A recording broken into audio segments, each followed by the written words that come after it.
Alors que le conflit dans le sud du Liban s'intensifie, les Nations Unies affirment que la sécurité de leurs casques bleus est de plus en plus menacée. En effet, pour la deuxième journée consécutive au Liban, ces derniers ont essuyé des tirs, a déclaré Jean-Pierre Lacroix, secrétaire général adjoint des Nations Unies aux opérations de paix. Nous avons vivement protesté auprès des autorités israéliennes contre les derniers développements et souligné la responsabilité de l'armée de défense d'Israël de respecter le statut de protection de la FINUL et de son personnel, y compris l'inviolabilité des locaux des Nations Unies, et de prendre toutes les mesures nécessaires pour assurer leur sûreté et leur sécurité, notamment en évitant de positionner ces troupes à proximité des casques bleus et des locaux de la FINUL. La force de maintien de la paix de l'ONU au Liban continue de signaler un nombre élevé de frappes aériennes à proximité de sa position dans le sud du Liban. Cette zone baptisée ligne bleue constitue une démarcation entre le Liban et Israël, la même où certaines parties de la frontière internationale restent contestées.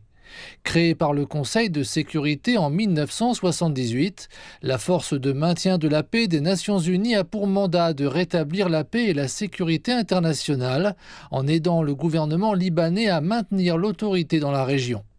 Bien que les soldats de la paix soient restés en position malgré les frappes, les Nations Unies affirment que ces incidents mettent à nouveau les casques bleus en grave danger. Les attaques contre les soldats de la paix de l'ONU constituent une grave violation du droit international et des résolutions juridiquement contraignantes du Conseil de sécurité. La Chine fait partie des pays qui contribuent à la mission de maintien de la paix des Nations Unies sur place. Beijing a exprimé sa vive inquiétude ainsi que sa ferme condamnation des attaques israéliennes contre les opérations de paix de l'ONU. Toute attaque délibérée contre les soldats de la paix des Nations Unies constitue une grave violation du droit humanitaire international et de la résolution 1701 du Conseil de sécurité des Nations Unies. C'est absolument inacceptable et cela doit cesser immédiatement.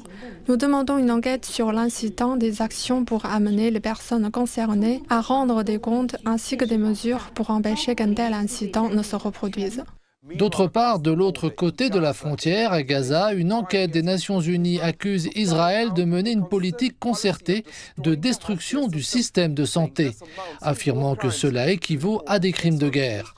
Le rapport accuse également le Hamas et d'autres groupes militants palestiniens de commettre des crimes de guerre, citant les tortures, traitements inhumains et cruels infligés aux otages israéliens retenus en captivité à Gaza. Ce rapport devrait être présenté à l'Assemblée générale des Nations Unies le 30 octobre.